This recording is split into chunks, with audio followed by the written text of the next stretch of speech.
Udah demo Filipina. Udah demo Filipina. IB-nya kita. IB-nya Indonesia. Inspired by Ed Indonesia. Tulis itu Filipina. Tadi kuliah masih turun kan? Belum. Turun kan?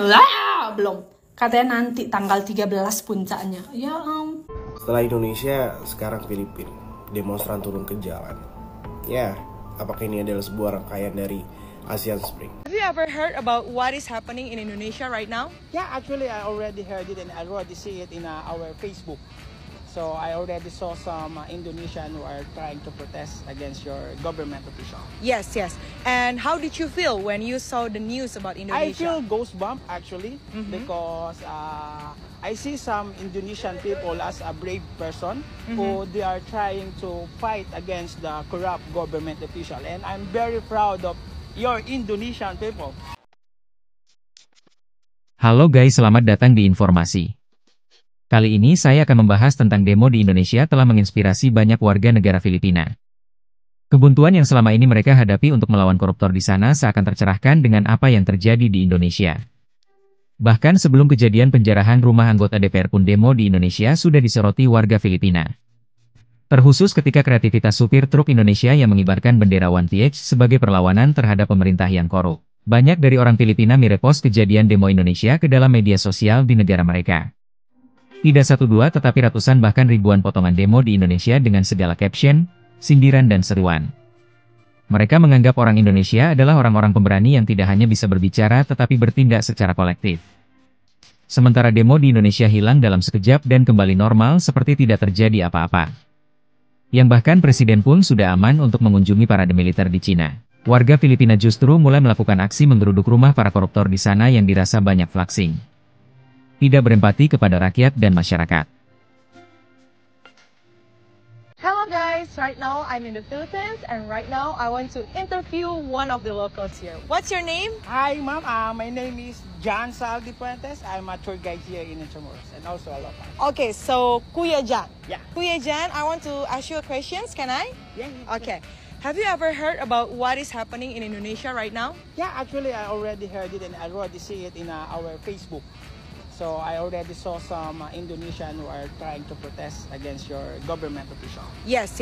And how did you feel when you saw the news about Indonesia? I feel goosebump actually because I see some Indonesian people as a brave person who they are trying to fight against the corrupt government official, and I'm very proud of your Indonesian people. And I wish we are like that. And if you could send a message to Indonesian people, what would you say? My message is continue fighting against the corrupt government official.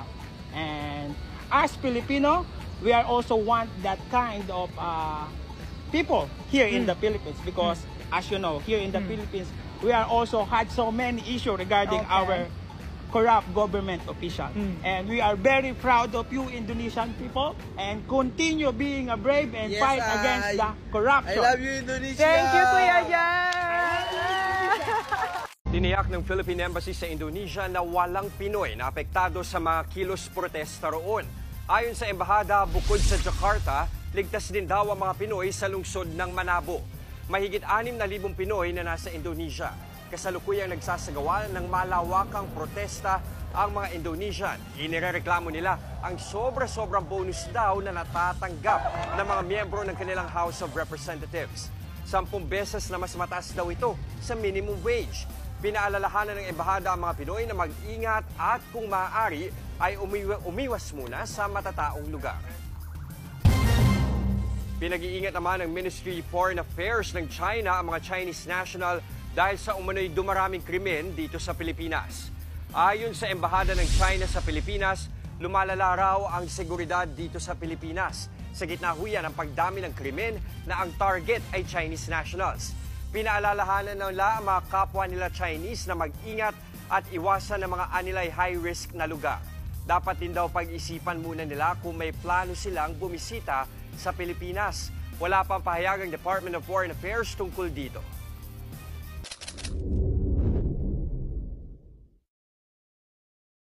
Rakyat sipil, orang miskin dibebani sama pajak yang gila-gilaan, sedangkan orang kaya di luar sana itu malah flexing mengenai kekayaan mereka. Kalian kira ini postingan Indonesia? Ini postingan orang Filipina.